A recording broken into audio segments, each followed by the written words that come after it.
하나님 말씀 보겠습니다. 신명기 34장 1절로 12절입니다. 신명기 34장 1절로 12절 제가 천천히 봉독에 올리겠습니다. 모세가 모압 평원 여리고 맞은 쪽에 있는 느보산의 비스가 봉우리에 오르니 주님께서는 그에게 단까지 이르는 길라 지방 온 땅을 보여주셨다. 또 온 납달리와 에브라임과 므낫세의 땅과 서해까지 온 유다 땅과 네겜과 종려나무의 성읍 여리고 골짜기에서 소알까지 평지를 보여주셨다. 그리고 주님께서 그에게 말씀하셨다. 이것은 내가 아브라함과 이삭과 야곱에게 맹세하여 그들의 자손에게 주겠다고 약속한 땅이다. 내가 너희에게 이 땅을 보여주기는 하지만 내가 그리로 들어가지는 못한다. 주님의 종 모세는 주님의 말씀대로 모압 땅에서 죽어서 모압 땅 벳부올 맞은 쪽에 있는 골짜기에 붙였는데 오늘날까지 그 무덤이 어디에 있는지를 아는 사람은 아무도 없다. 모세가 죽을 때에 나이가 120살이었으나 그의 눈은 빛을 잃지 않았고 기력은 정정하였다. 이스라엘 백성은 모압 평원에서 모세의 죽음을 애도하는 시간이 끝날 때까지 모세를 생각하며 30일 동안 애곡하였다. 모세가 눈의 아들 여호수아에게 안수하였으므로 여호수아에게 지혜의 영이 넘쳤다. 이스라엘 자손은 주님께서 모세에게 명하신 대로 여호수아의 말을 잘 듣고 그를 따랐다. 그 뒤에 이스라엘에는 모세와 같은 예언자가 다시는 나지 않았다. 주님께서는 얼굴과 얼굴을 마주대고 모세와 말씀하셨다. 주님께서 그를 이집트의 바로와 그의 모든 신하와 그의 온 땅에 보내셔서 놀라운 기적과 기이한 일을 하게 하셨다.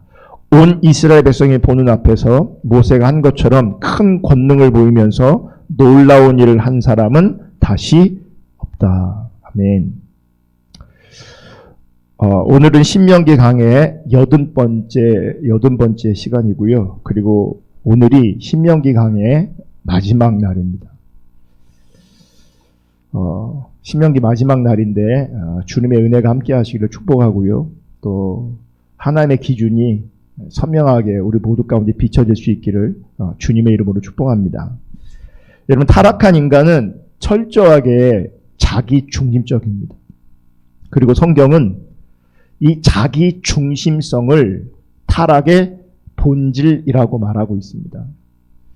여러분, 옛날에 어렵고 배고프던 시절에는 이 자기 중심성이 어떻게 나타나냐면 어떻게 먹을 수 있을까? 배불리 먹을 수 있을까?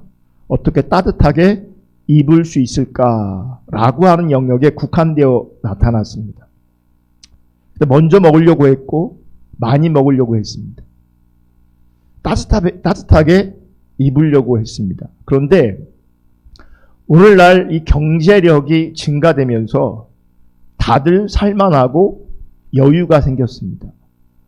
이제 먹는 문제에만 매이지 않고요. 단순히 입는 문제에만 매이지 않게 되었습니다.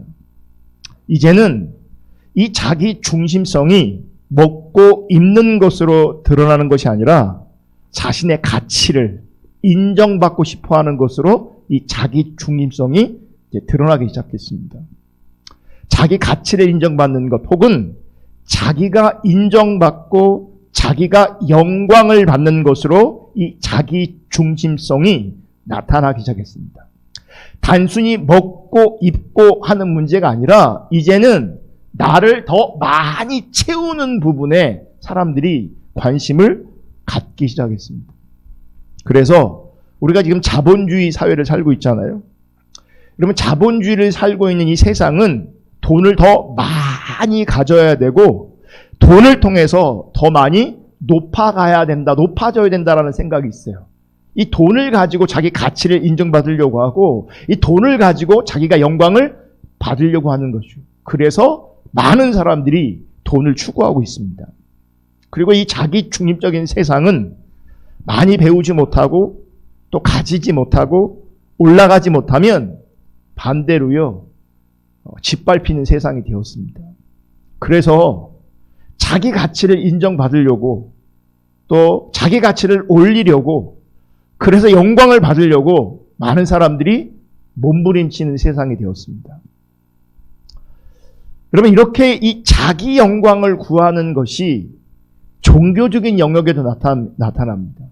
그러니까 신앙적인 영역에도 이제 나타납니다. 요한복음 5장 44절에 보면 이렇게 말씀하고 있습니다.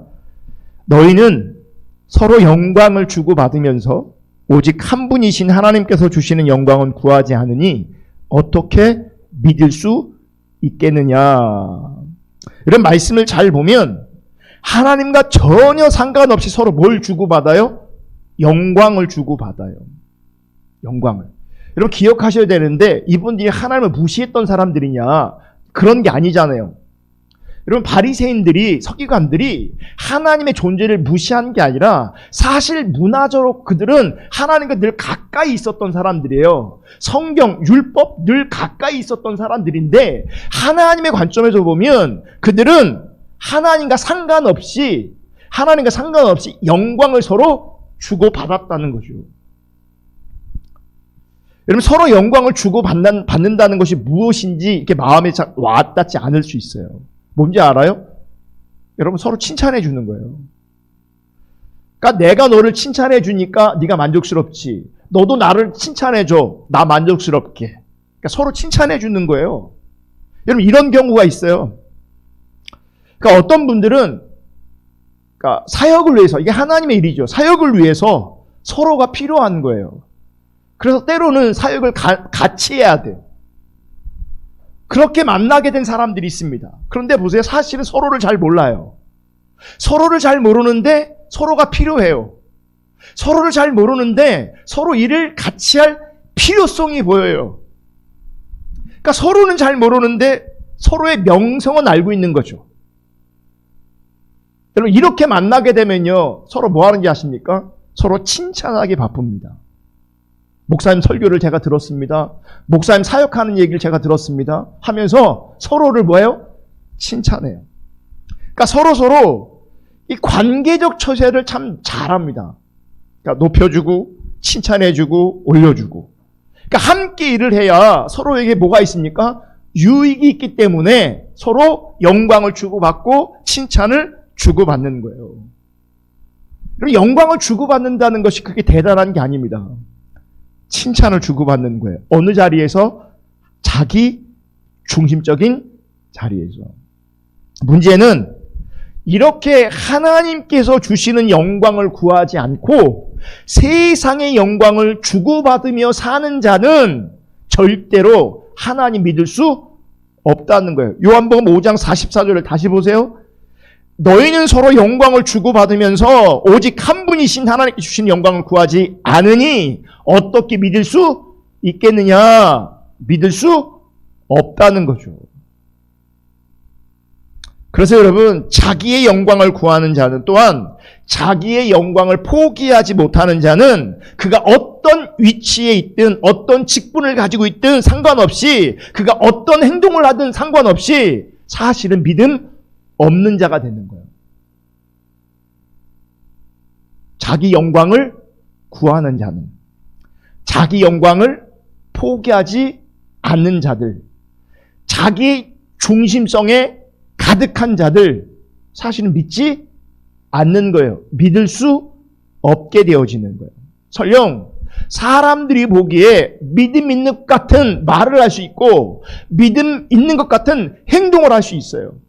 그런데 정작 자기 영광을 포기하지 못한 모습이 그의 삶 가운데 있다면 그러니까 그에게 보여지는 그 믿음이 사실은 아닐 수 있다는 거예요. 여러분 성경이 원하는 참된 신자는 어떤 행동을 하든 어떤 활동을 하든 자기 영광이 아니라 하나님의 영광을 위해서 해야 합니다. 자기 영광이 아니라 누구의 영광이라고요? 하나님의 영광이에요. 그게 성경이 말하는 참된 신자예요. 그래서 성경이 말하고 성경이 원하는 신자는 보세요. 제가 이건 써왔어요. 이미 자기 가치를 어떻게 했다고요? 포기했다. 성경이 원하는 성경이 말하는 신자는 이미 자기 가치를 포기한 자입니다. 이게 그냥 스스로 포기한 게 아니고요. 그리스도의 십자가 앞에서 자신의 더러움이 폭로되었어요. 그 더러움 앞에서 자신의 가치 없음을 인정하게 되었어요. 그러니까 자신의 가치 없음을 인정하고 본 사람들이 성경이 원하는 참된 신자로 세워지게 되는 겁니다. 아멘. 보세요. 나는 하나님 앞에서 그 십자가 앞에서 나의 더러움이 폭로되었어요. 나의 더러움이 인정할 수밖에 없는 존재가 되었어요. 그러니 그런 존재가 어떻게 자기 영광을 추구하게 되겠어요? 그래서 신자는요, 자기 영광에 관심을 두기보다는 하나님의 영광에 관심을 두는 거예요. 하나님의 영광에 관심을 두는 게 뭡니까? 이 더러운 나를, 선한 게 하나도 없는 나를, 가치도 없는 나를 하나님이 사랑하셨고 나를 찾아와 주셨고 나와 함께 해주셨고 나를 사랑해 주셨다는 거예요. 그 은혜를 자랑하고 그 은혜를 높이는 거예요. 이게 하나님께 영광을 돌리는 거예요. 그러니까 진짜 하나님께 영광을 돌릴 수 있는 사람은 어떤 사람인가 하면 자기가 가치 없는 사람인 것을 본 사람이요. 자기가 더러운 사람인 것을 보는 사람이요. 그 사람이 하나님께 영광 돌릴 수 있어요. 그리고 이런 사람들만이 자기의 영광 받는, 자신의 영광 받는 것에 관심을 두기보다는 하나님의 영광에 관심을 두고 존재하게 되고 행동하게 되고 활동하게 되어지는 거예요. 아멘. 그래서 이런 사람들은 자기 이름이 높아지는 것에 관심이 있지 않고요. 오로지 주님의 이름이 높아지는 것에만 관심이 있습니다. 오늘날 신자라고 하는 사람들, 성도라고 하는 사람들 정말 많습니다. 그분들은 열심히 성경도 공부하고 그분들은 부지런히 설교도 듣습니다. 문제는 그럼에도 불구하고 말씀이 의도하고 있는 것과는 정반대로 그들이 존재하고 살고 있다는 겁니다. 그러니까 하나님께서 우리 가운데 말씀을 주신 그 의도, 근본적인 그 의도를 정확하게 간파하지 못했다는 거예요. 어떻게 알 수 있냐면, 그럼 말씀을 대하면, 정말 우리가 말씀을 대하면 자기 영광을 포기해야 되거든요. 근데 설교도 듣는데, 성경도 배우는데 자기 영광을 포기하지 않아? 그 얘기는 뭔지 아십니까? 성경이 말하는 바를 정확하게 인식하지 못했다는 거예요. 여전히 설교 들으면서, 여전히 성경을 읽으면서, 여전히 성경을 공부하면서 많은 사람들이 자기 영광을 추구하고 있다는 거죠. 아까 그랬잖아요. 자기 영광을 구하면 그게 믿는 게 아니라고요. 믿는 것처럼 보여도, 신실한 것처럼 보여도, 헌신을 많이 했어도 사실은 믿는 게 아닌 거예요. 그럼 많은 사람들이 착각하는 게 있어요. 내가 세상에서 높아지고 내가 세상에서 영광을 받으면 그것이 하나님께도 영광이 되는 줄로 생각하는 거예요. 여러분, 그건 착각이에요. 자, 요한복음 17장 1절에 보면 이렇게 말씀하세요. 예수께서 이 말씀을 마치시고 눈을 들어 하늘을 우러러보시고 말씀하셨다. 아버지, 때가 왔습니다. 아버지의 아들을 영광되게 하셔서 아들이 아버지께 영광을 돌리게 하여 주십시오. 다시 한번 우리 다 같이 읽어볼까요? 예배당에 있는 분들, 또 각 처소에 있는 분들도 한번 다 같이 읽겠습니다. 요한복음 17장 1절 시작. 예수께서 이 말씀을 마치시고 눈을 들어 하늘을 우러러보시고 말씀하셨다. 아버지, 때가 왔습니다. 아버지의 아들을 영광되게 하셔서 아들이 아버지께 영광을 돌리게 하여 주십시오. 여러분, 이게 제가 원고에는 없는데 아버지 나를 영광스럽게 해주세요 라고 하는 이것도요, 우리가 말하는 영광이 아니에요. 문맥에서 보면 그 십자가를 말하는 거예요. 그러니까 우리가 생각하는 영광과 지금 성경이 말하는 영광이 많이 다른 걸 볼 수 있고요. 특별히 이제 말씀을 잘 보시면, 말씀 잘 보세요. 하나님께 영광이 되는 것은 오직 아들이신 예수님을 영광되게 할 때, 그러니까 옛날 성경은 예수님을 영화롭게 한다고 표현되고 있어요. 그러니까 하나님께 영광이 되는 것, 혹은 하나님을 영화롭게 하는 것은 오직 아들이신 예수님을 영광되게 하는 것, 예수님을 영광스럽게, 예수님을 영화롭게 하는 것이 누구에게 영광이 되는 거예요? 하나님께 영광이 되는 거예요. 무슨 말이냐면, 우리는 내가 영광스럽게 돼야 하나님께 영광이라고 생각하는데 성경은 내가 영광스러운 게 아니라 누가 영광스러워야 된다고요? 예수가 영광스러워야 하나님께 영광이 된다고 말하고 있는 거예요. 그래서 이 말씀은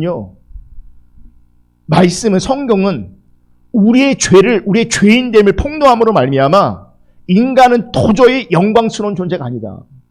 인간은 도저히 영화롭게 될 수 있는 존재가 아니다. 그냥 인간은 죄인이다 라고 하는 것을 우리 가운데 알리시는 거예요. 그래서 자기 영광을 포기하게 하시고 대신 예수 그리스도를 영광스럽게, 예수 그리스도를 영화롭게 하는 그런 인간, 그런 사람이기를 원하시는, 그런 성도이기를 원하시는 거예요. 아멘.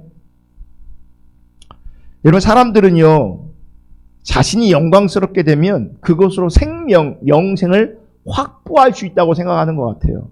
그래서 교회에서 열심히 봉사해서 믿음 있는 자로 칭찬받고 존경받으면, 또 세상에서도 사회에서도 좋은 일을 많이 해서, 선한 일을 많이 해서 세상으로부터 칭찬받고 인정받고 영광을 얻게 되어지면 그것은 마치 영원한 생명을 확보한 사람으로 착각하게 되는 거예요. 왜냐하면 교회에서도 인정받지, 세상에서 인정받지, 그러니 당연히 하나님께도 인정받고 그 인정함이 무엇과 연관되는 거예요? 당연히 영원한 생명이 나에게 보장됐다고 생각하는 거예요. 그러니까 세상으로부터 존경받고 사랑받는 가치 있는 인간이니까, 교회에서도 존경받고 사랑받는 가치 있는 인간이니까 당연히 이 영생, 그 하나님 나라의 생명도 보장될 거라고 여기는 거예요. 근데 마태복음 21장 31절에 보면 이렇게 말씀하세요. 보세요.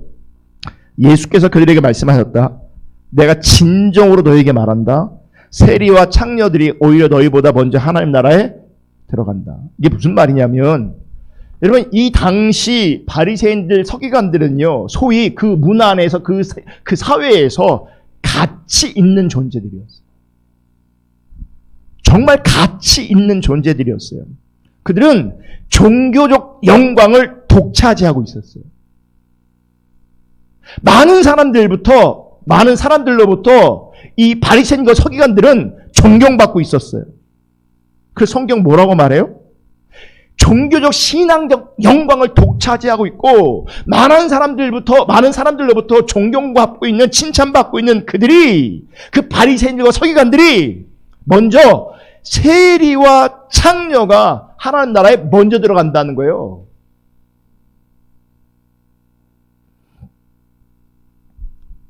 그럼 세리와 창기가 먼저 하나님 나라 들어가고 그 다음으로 바리새인들이 들어간다, 그런 얘기하는 게 아니에요. 지금 순서의 얘기를 하고 있는 게 아니에요. 보세요. 성경이 이렇게 말하고 있는 거예요. 가치 없는 인간으로 치부하고 그래서 무시하고 거들떠보지 않았던 그 세리와 창기를 존경받고 가치 있다 했던 그 바리새인들과 서기관보다 더 앞세우시잖아요. 지금 가치 없는 그들을, 그래서 무시했던 그들이, 사람들이 거들떠보지 않았던 그들이 칭찬받고 가치 있던 그 어떤 바리새인들과 서기관보다 하나님께서는, 예수님께서는 그들을 더 앞서 세움으로 말미암아 천국은 인간의 가치와 영광을 앞세워서 들어가는 나라가 아니라는 거예요. 그러니까 분명히 말씀하시는 거예요. 이 말씀 뭔지 아세요? 무가치함을 알았어요? 자기가 죄인인 걸 알았어요? 이런 사람들이 하나님의 은혜로 말미암아 생명을 얻을 수 있고 하나님 나라에 들어갈 수 있다는 거예요. 근데 보세요. 바리새인들과 이 서기관들은요, 이분들은 자신의 구원을 하나도 의심하지 않았던 사람들, 구원을 의심하지 않았어요. 근데 그들은 도리어 구원받지 못할 수 있다 말하는 거예요. 왜 이분들이 구원받지 못할까요? 아까 제가 말씀드렸잖아요. 이분들은 주로 뭐 했다고요? 하나님 믿는 것처럼 보였지만, 종교적인 영광을 독차지하고 있었지만, 칭찬받고 존경받고 있었지만 서로 영광을 주고받고만 있었어요. 진짜 하나님 믿는 게 아니었어요.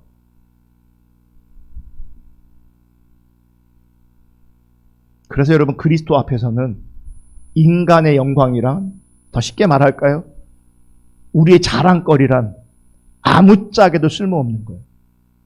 사람들의 칭찬, 사람들의 존경, 우리끼리, 우리의 관점에서 가치 있다 여기는 것, 그게 하나님 앞에서는요, 아무짝에도 쓸모없다는 것을 기억할 수 있기를 예수님의 이름으로 축복합니다. 그래서 성경이 말하고 성경이 원하는 신자는 자기 영광을 위해 사는 자가 아니라 하나님의 영광을 위해 사는 자가, 하나님의 영광을 위해 사는 자라고 분명히 말씀하고 있는 겁니다. 따라서 자기의 영광을 포기하지 못하고 스스로 쓸모있고 가치있고 보람 있는 일을 하고 있다, 그렇게 생각하고 그렇게 여기고 있는 인간이라면 천국은, 하나님 나라는 그를 거부할 거라는 거예요. 내가 가치 있다 여기면 천국은 나를 거부해요. 나는 쓸모있다 여기면 천국은 나를 거부한다고요. 성경은 자기 영광을 포기한, 자기 자랑을 자랑한, 오직 은혜로만 볼 줄 아는 그런 사람이 천국은 환영하는 거예요. 하나님 나라는 그를 환영하는 거예요. 아멘. 여러분, 오늘 우리는 신명기 마지막 시간을 지금 갖고 있고요. 특별히 마지막 장을 살펴보고 있습니다. 신명기의 마지막 장을 살펴보면서 자기 영광을 포기하고 오직 하나님의 이름을 높이기 위해 산다는 것이 무슨 말인지, 무엇을 말하는지 모세의 마지막을 통해서 발견할 수 있기를 주님의 이름으로 축복합니다. 여러분, 오늘 본문은 모세의 죽음, 모세의 마지막을 기록하고 있습니다.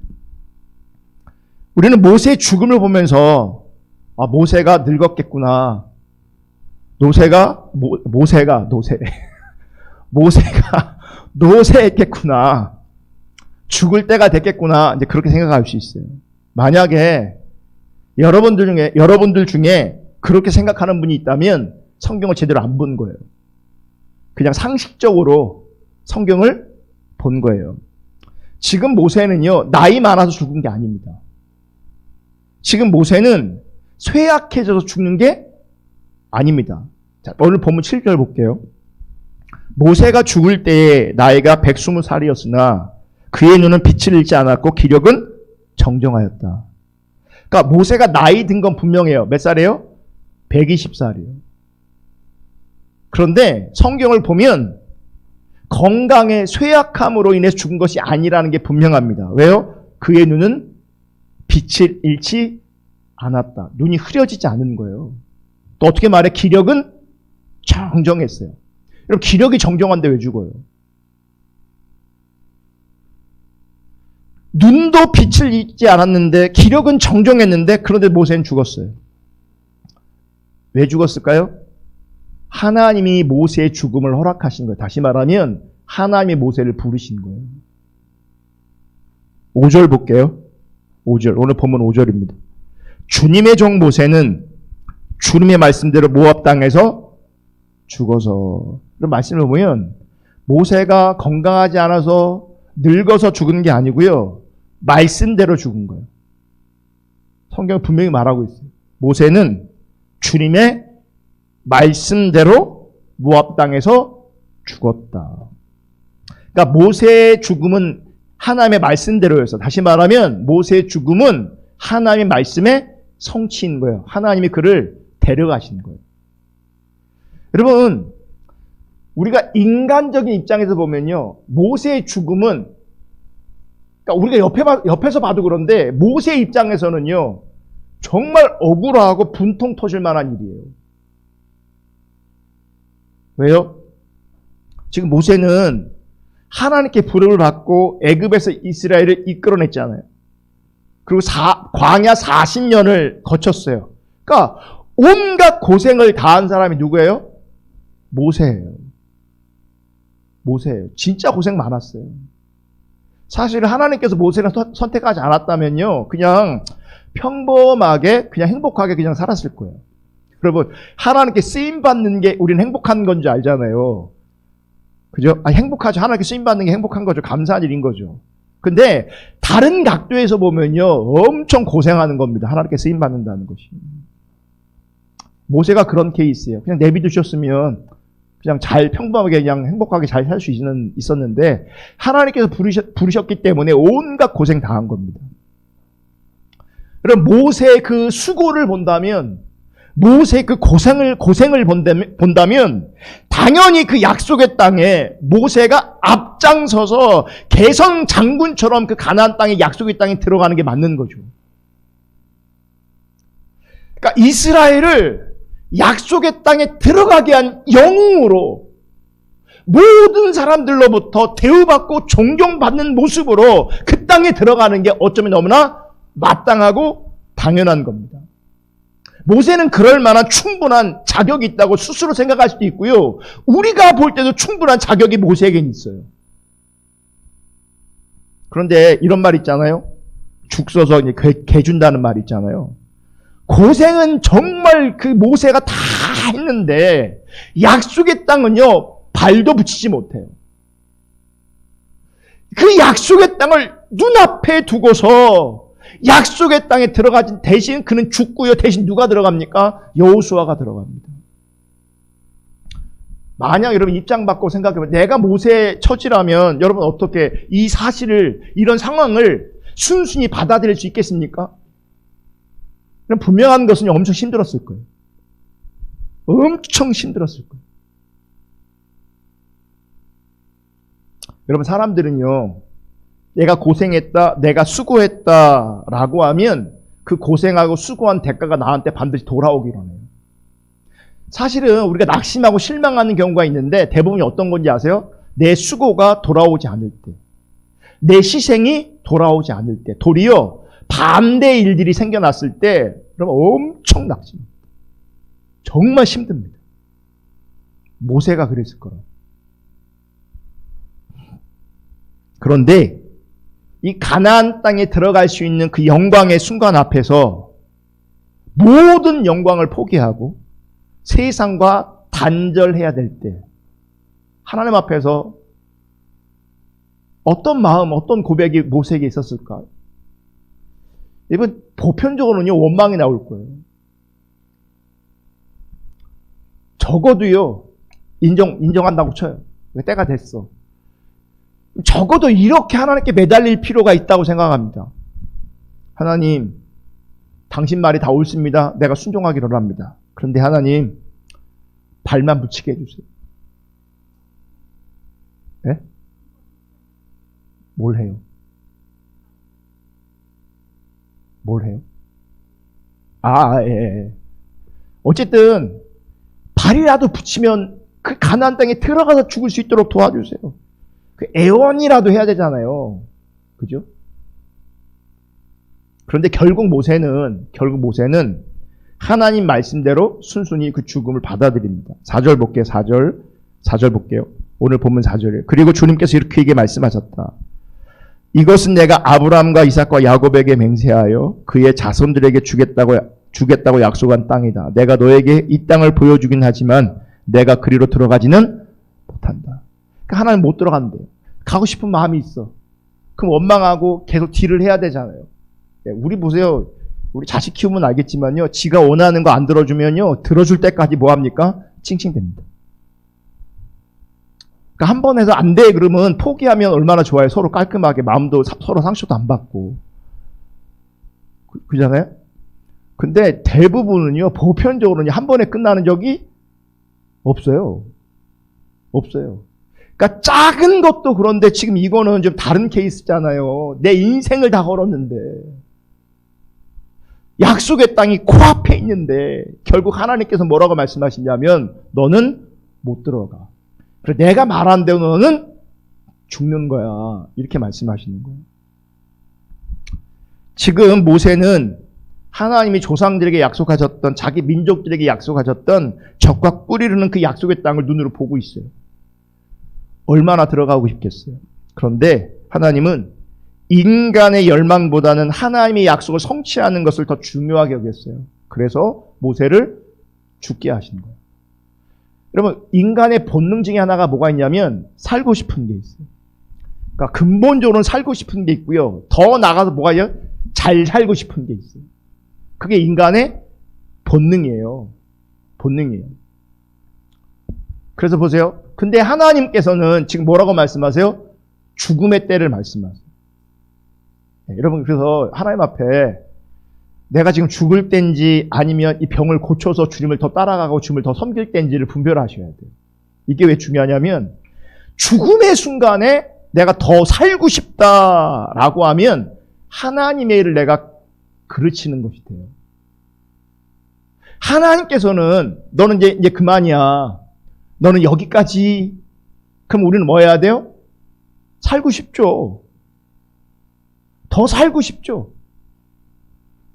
근데 여기까지 했을 때 같이 그만하고 멈출 때 하나님의 일이 지속되는 것인데 여기까지라고 말씀하시는데 내가 더 살고 싶다라고 말하면 그게 하나님의 일을 거역하는 것이 되는 거예요. 여러분, 사람이 세상에서 영광스러운 존재가 되고 싶고 사랑받는 존재가 되고 싶은 것은 본능입니다. 자신의 가치가 포기되어져야 할 순간에 그것을 붙들고 놓지 않으려는 것 역시 본능이고요. 근데 문제는 그게 하나님의 역사를, 하나님의 일을 거역하는 것이 될 수 있다는 겁니다. 여러분, 하나님께서 모세를 사용하신 것은 결코 모세를 세상의 영웅 만들려고 하는 것이 아닙니다. 모세를 존경받는 지도자 만들려고 한 것이 아니었습니다. 하나님은 단지 하나님의 일을 하셨을 뿐입니다. 그는 그분의 일을 하신 거예요. 그 하나님의 일 안에서, 하나님의 계획 안에서 모세를 죽어야 할 때 모세는 죽었을 뿐인 거예요. 모세는 바로 이것을 알았던 거죠. 그러니까 내가 약속의 땅에 앞에서 죽어야 하는 것도 하나님의 일이라면, 그게 하나님의 일이라면 그것을 내가 뭐 해야 돼요? 인정하고 수용하고 받아들여야 되는 거예요. 내가 죽어야 말씀이 성취된다는 것을 알았기에 약속의 땅이라는 그 감격의 순간을 앞에 두고, 그 영광스러운 순간을 앞에 두고 모세는 죽음을 받아들인 거예요. 여러분, 다시 말씀드리지만 끝까지 자기 영광을 챙기려고 하는 것은요, 도리어 하나님의 관계가 깨지는 겁니다. 하나님으로부터 멀어지는 겁니다. 더 나아가 하나님과 예수님으로부터 미움받는 겁니다. 자기 영광을 챙기는 것은. 여러분, 그거 분명하게 아셔야 합니다.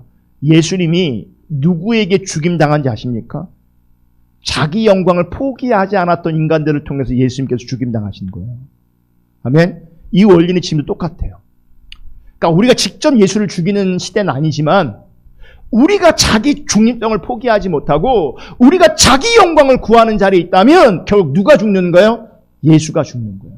누가 핍박을 당하는 거예요? 예수가 핍박을 당하는 거예요.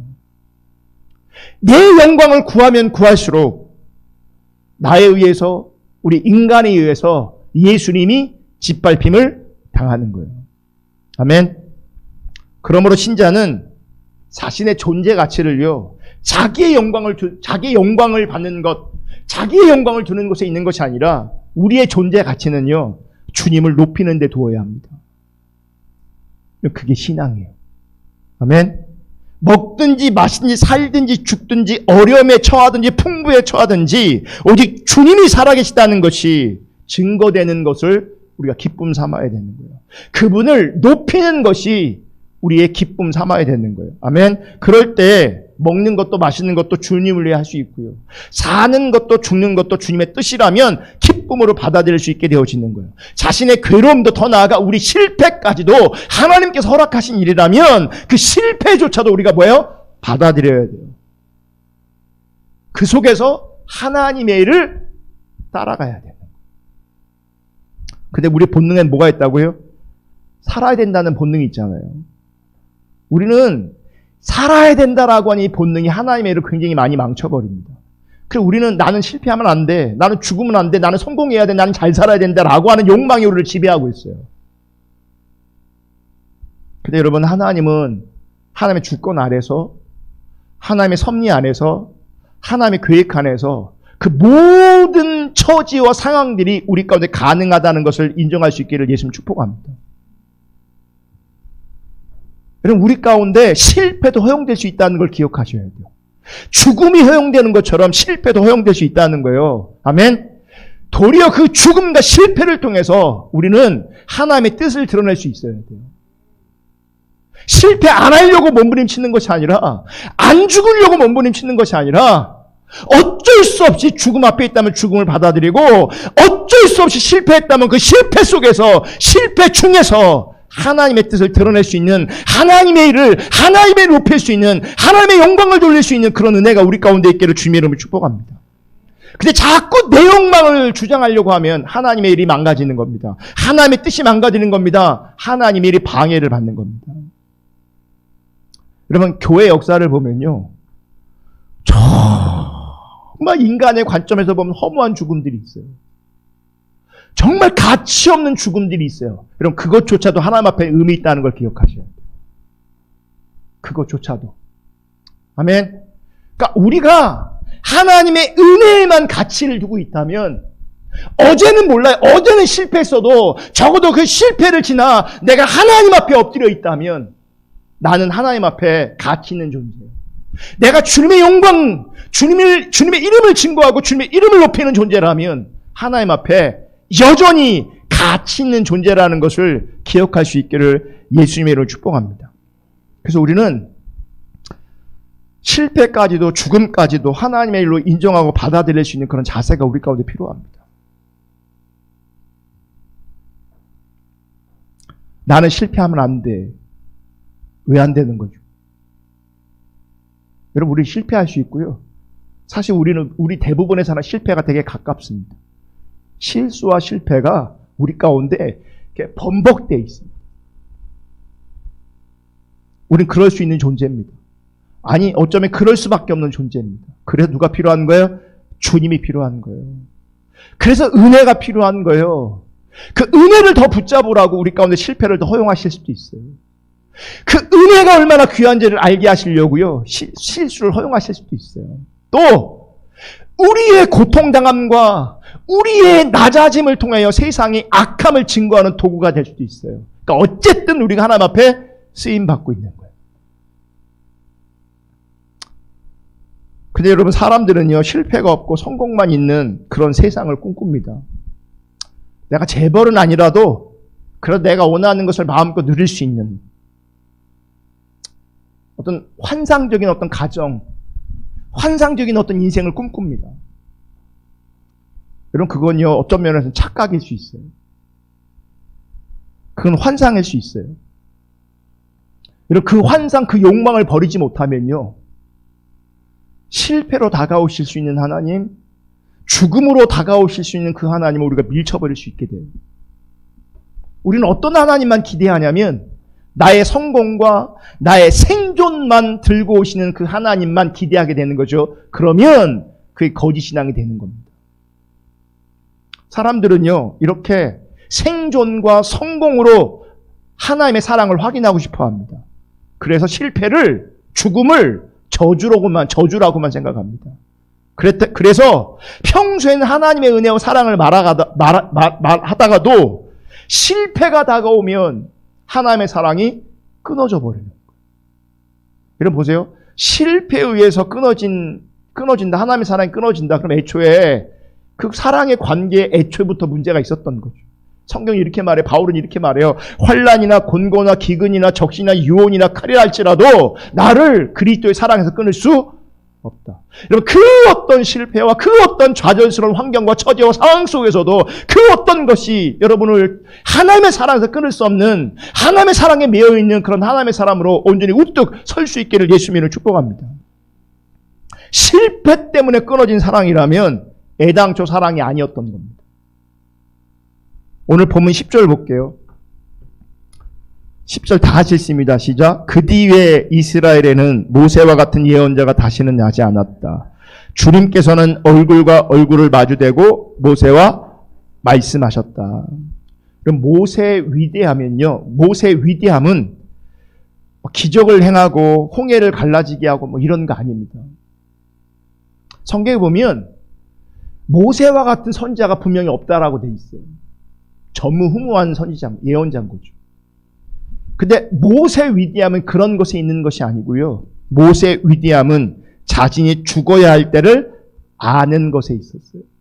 또 하나 모세의 위대함은 하나님과 친밀한 교제 가운데 있었어요.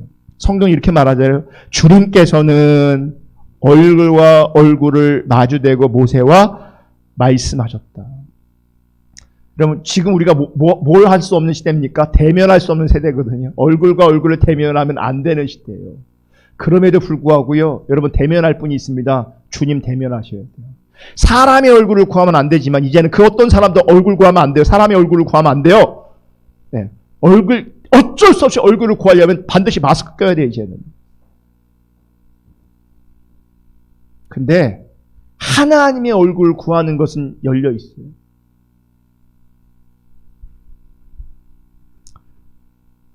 여러분 모세 가운데 있었던 그 하나님과의 친밀함, 얼굴과 얼굴을 마주했던 대화하셨던 그 친밀함이 모세로 하여금 나의 죽음도 유익함이라.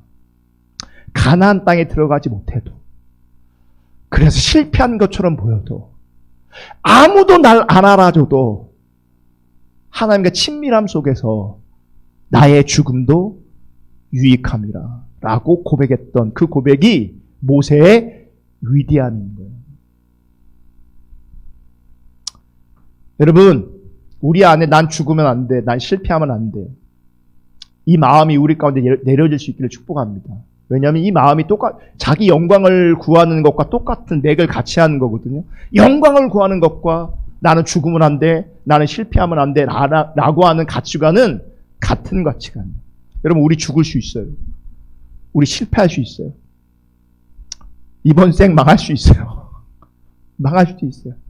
낮아질 수 있어요. 이렇게 말하니까 그럴 수 있는데, 아니 반대로 하나님께서 성공시킬 수도 있어요. 살게 하실 수 있어요. 세상이 말하는 그 영광스러움이 우리 가운데 나타날 수도 있어요. 그러나 우리는 거기에 관심이 있는 게 아니라 주님과 친밀함에 관심이 있는 거예요. 주님과 친밀함에 관심이 있다면 사나 죽으나 상관이 없는 거죠. 잘 되나 못 되나 상관이 없는 거죠. 건강하나 건강하지 않아 상관이 없는 거예요.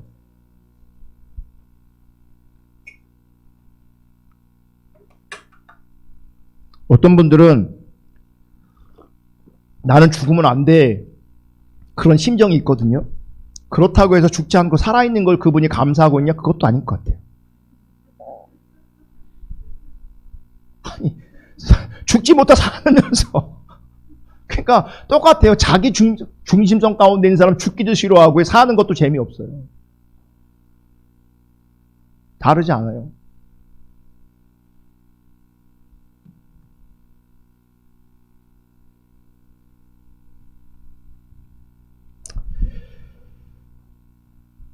여러분 신명기를 마치면서 저와 여러분이 다시금 반드시 강력하게 분명히 우리 마음판에 새겨야 될 것이 있습니다. 인간은 하니까 다른 사람에게 와닿지 않거든요. 이렇게 따라합시다. 나는 아무런 가치가 없는 존재다. 네, 우리는 아무런 가치가 없는 존재입니다. 제가 곰곰이 생각해 봤거든요. 그러니까 인생을 살아오면서 나이가 먹으면 먹을수록 분명히 성숙해지는 영역들이 있어요. 왜 성숙해 보이는지 아십니까? 연륜이 쌓였기 때문에 그래요. 경험이 쌓였기 때문에 분명히 세상 살아가는 것에 있어서 경륜이 있어요. 성숙함이 있어요. 그런데 보세요. 우리의 내면은 그렇지 않은 것 같아요. 여성분들도 보세요. 이게 제 말은 지금 맞는 게 아니에요. 꼭 맞는 게 아니에요. 틀릴 수도 있어요. 그걸 전제하고 말하는 거예요. 빠져나갈 구멍을 만들어야지. 제가 살아보니까요. 시간이 가면 갈수록 믿음도 작아지는 것 같아요. 믿음도 점점 작아지는 것 같아요. 그리고 몸도요. 이 마음도요. 감정도요. 더 좁아지는 것 같아요. 안 그렇습니까? 여자들 보세요. 여자들도 몸이 변하잖아요. 몸이 변하는 것을 있는데 한편으로는요. 몸을 통제를 못하는 거예요. 힘있고 젊었을 때는 이 몸을, 이 정신을, 감정을, 마음을 내가 조절할 수 있었는데 시간이 가면 갈수록 조절이 안 되는 거예요. 그게 갱년기예요. 조절이 안 돼. 그러니까 천사 같은 아내가 무서운 아내로 바뀐다니까요.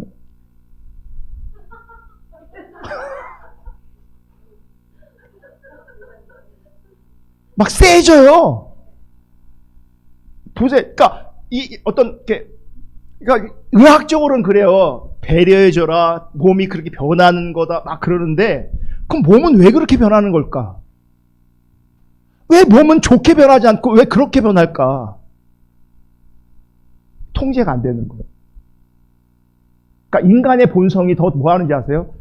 드러나는 거예요. 그러니까 실용적인 부분에 있어서는 성숙과 경륜이 나타나는데 상태적인 부분에 있어서는요, 우리가 더 상처받기 쉬운 거예요. 나이 먹으면서. 서운해지고.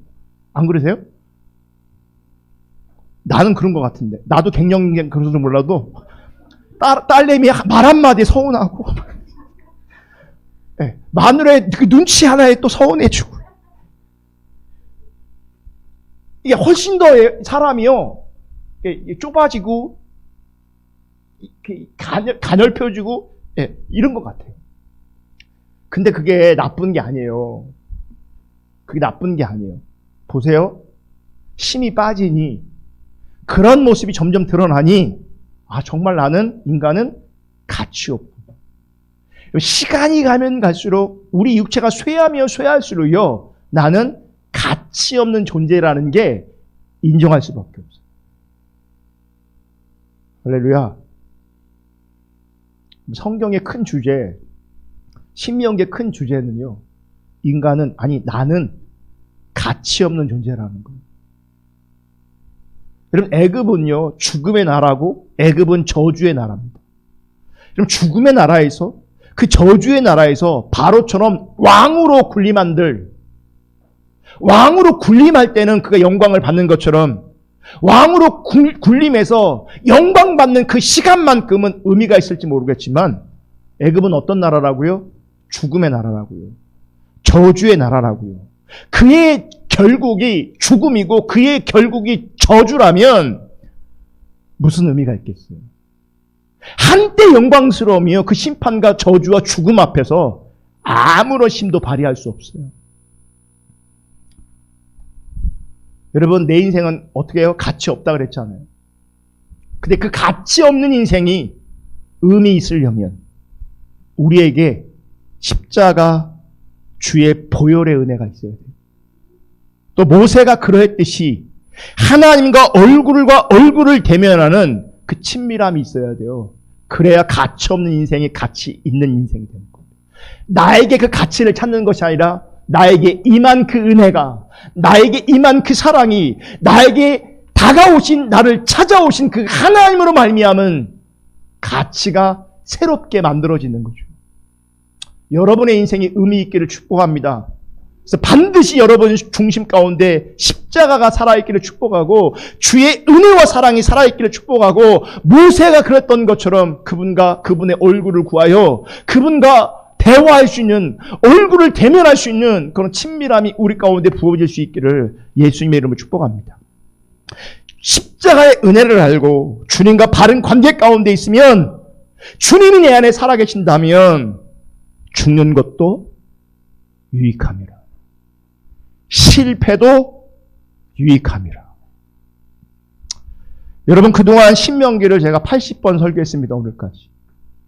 주로 따지면 80주를 신명기를 설교한 겁니다. 1년 반 이상을 넘은 거죠. 그렇게 긴 시간으로는 신명기가 씨름했습니다. 그동안 신명기를 들으시느라고 고생하셨고 수고하셨습니다. 저는 개인적으로 신명기를 통해서 정말 하나님의 기준을 많이 발견했습니다. 바라기는 여러분들도 신명기를 통한 하나님의 기준들이 선명하게 기억될 수 있기를 주님의 이름으로 축복합니다. 그래서 하나님의 기준에 합한 신앙과 삶이 될 수 있기를 주님의 이름으로 축복합니다. 바라기는 자료가 다 카페에 올라와 있으니까 하나씩 챙겨 들으시면서 평생 하나님의 기준 우리 마음에 담아 기억하여 주님 따라갈 수 있기를 축복합니다. 이제 말씀 마치겠습니다. 여러분, 인간은 죄인이기 때문에 마땅히 죽어야 한다는 것을 인정하셔야 합니다. 신명기의 가장 큰 주제는 인간은 죄인이라는 겁니다. 죄인인 인간에게 은혜가 임했고 그 은혜를 기억하라고 신명기는 말씀하고 있는 겁니다. 여러분, 이것을 정확하게 아는 신자라면 결코 자기 영광과 자기 기쁨과 자기 존재 가치를 향상시키기 위해서 살아가지 않을 것입니다. 여러분, 우리 가운데 가장 소중한 것은 그저 주님밖에 없음을 믿음으로 고백하시고 선포할 수 있기를 주님의 이름으로 축복합니다. 우리는 가치 없기에 주님만 소중합니다. 우리는 가치 없기에 죄인이기에 주님의 은혜와 사랑이 너무나 크고 귀하고 아름다운 겁니다. 그 은혜, 그 사랑, 그 친밀함, 우리의 신앙 될 수 있기를 주님의 이름으로 축복합니다. 아멘. 우리가 신명기를 마무리하면서 이 찬양 같이 하나님 앞에 올려드리고 같이 기도하면 좋겠습니다. 내 안에 사는 이 예수 그리스도니 나의 죽음도 유익함이라. 혹 내 인생의 실패도 유익함이라.